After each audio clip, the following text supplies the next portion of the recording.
Assalamualaikum warahmatullahi wabarakatuh. Teman-teman, selamat datang kembali di Warung Kopi Kripto Tarakan Vision FX.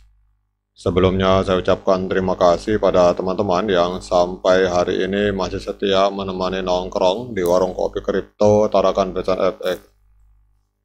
Oke teman-teman, seperti biasa, sebelum kita berbicara tentang dunia cryptocurrency, mari hari ini kita bersama-sama berdoa memohon kepada Allah agar kita semua senantiasa diberikan nikmat berupa kesehatan, dan bila ada di antara kita, sahabat kita maupun keluarga kita, mungkin hari ini ada yang kondisinya sedang kurang sehat, mari kita doakan bersama-sama semoga Allah segera memberikan kesembuhan teman-teman. Kemudian bila ada di antara kita yang hari ini sedang mengalami kesulitan dalam persoalan keuangan dan persoalan ekonomi, mari kita berdoa bersama-sama semoga Allah segera memberikan keajaiban, solusi dan jalan keluar teman-teman. Oke teman-teman, hari ini kita akan membahas tentang sosok figur yang bernama Gene Simmons. Ini Gene Simmons ini adalah seorang musisi teman-teman. Ini dengan di akun Twitternya dia memiliki sekitar 1 juta follower. Ini adalah musisi ternama teman-teman. Jadi Gene Simmons ini adalah ikon musik rock dari band legendaris yang bernama Kiss. Mungkin kalau teman-teman yang generasi Gen Z, Gen Z mungkin tidak kenal, tapi kalau yang generasi lama ini kenal, ini adalah band legendaris musik rock. Ini adalah tampilan Gene Simmons pada saat dia tampil sebagai musisi teman-teman. Jadi Gene Simmons ini adalah ikon musik rock dari band legendaris yang bernama Kiss. Ini telah dikenal tidak hanya karena bakat musiknya, tetapi juga karena keterlibatannya dalam berbagai usaha bisnis teman-teman. Namun baru-baru ini namanya kembali mencuat dalam berita, bukan karena usaha musiknya, tetapi karena kegagalannya untuk mendaftarkan logo.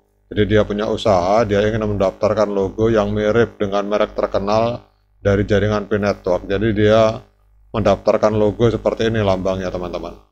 Dan ini mirip dengan logo Pi, cuma ini ada semacam karung teman-teman. Jadi kita tahu bahwa P-Network itu adalah bintang baru dalam ranah dunia cryptocurrency, telah menciptakan gebrakan dalam dunia digital. Jadi merek ini membanggakan logo yang kuat yang sangat dikenal di dalam komunitas kripto teman-teman. Namun sepertinya Gene Simmons memiliki ide yang berbeda ketika ia mencoba untuk mendaftarkan logo yang menyerupai P-Network teman-teman. Namun Simmons ini sayangnya ditolak permohonannya teman-teman.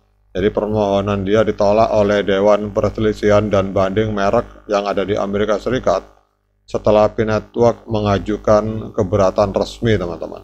Karena kalau menurut saya, kalau misalkan Gene Simmons ini memakai logo ini, bisa jadi nanti P-Network akan dianggap terafiliasi ke Gene Simmons. Sementara di sisi lain, beliau ini adalah seorang musisi teman-teman. Dan kita tahu bahwa di follower saja jumlah pengikutnya sebanyak 1 juta follower. Kalau misalkan beliau memakai logo ini, maka bisa dipastikan 1 juta follower itu akan terpengaruh dan akan menganggap bahwa P-Network itu adalah milik dari Gene Simmons teman-teman. Sementara di sisi lain kita tahu bahwa P-Network ini adalah yang penciptanya adalah Dr. Nicholas Kokalis dan kawan-kawan. Jadi kalau kita melihat di sini, alasan penolakan dari Dewan Perselisihan dan Banding Merek yang ada di Amerika Serikat ini karena adanya kesamaan yang menyolok antara logo yang diajukan oleh Simmons dan logo yang sudah ada yang dimiliki oleh P-Network teman-teman. Karena kalau ini misalkan diizinkan, hal ini dapat menyebabkan kebingungan konsumen dan mengancam integritas merek yang sudah mapan. Jadi kalau kita berbicara tentang pentingnya perlindungan merek teman-teman, jadi pentingnya perlindungan merek dalam dunia bisnis digital ini hari ini tidak bisa diabaikan teman-teman. Jadi Dewan Perselisihan dan Banding Merek ini memainkan peran penting dalam memastikan identitas merek terlindungi dari peniruan atau penggunaan tanpa izin oleh pihak lain teman-teman. Jadi keputusan untuk menolak pendaftaran logo Simon yang telah dilakukan oleh lembaga hukum yang ada di Amerika Serikat ini adalah contoh nyata dari penegakan hukum yang ketat terhadap pelanggaran merek dagang, teman-teman. Namun ini bukan kali pertama Simon terlibat dalam kontroversi terkait merek dan hak kekayaan intelektual. Sebagai seorang musisi yang juga terlibat dalam bisnis, ia telah memulai serangkaian proyek dan upaya branding yang tidak selalu berjalan mulus. Beberapa proyek ini telah menimbulkan kontroversi dan kritik, sementara yang lain telah mencapai kesuksesan yang luar biasa, teman-teman. Jadi kegagalan Simon dalam hal ini menimbulkan pertanyaan tentang motivasi di balik upaya tersebut. Apakah dia benar-benar bermaksud meniru merek lain, atau apakah dia hanya mengabaikan resiko hukum yang terkait dengan penggunaan logo serupa, teman-teman. Jadi sampai saat ini Simon ini belum mengeluarkan pernyataan resmi mengenai keputusan ini dan meninggalkan ruang publik melakukan spekulasi dan interpretasi, teman-teman. Jadi dalam konteks yang lebih luas, teman-teman, kalau kita berbicara ini, insiden ini juga menyoroti tantangan yang dihadapi oleh selebriti dan tokoh masyarakat yang mencoba untuk memperluas bisnis mereka ke ranah baru. Memahami aturan dan regulasi yang mengatur perlindungan merek menjadi sangat penting untuk mencegah masalah hukum yang tidak diinginkan di masa depan, teman-teman. Jadi seiring berjalannya waktu akan menarik untuk melihat bagaimana Simon ini menanggapi penolakan ini dan apakah dia akan mengambil langkah-langkah lebih lanjut untuk merevisi strategi branding dan bisnisnya.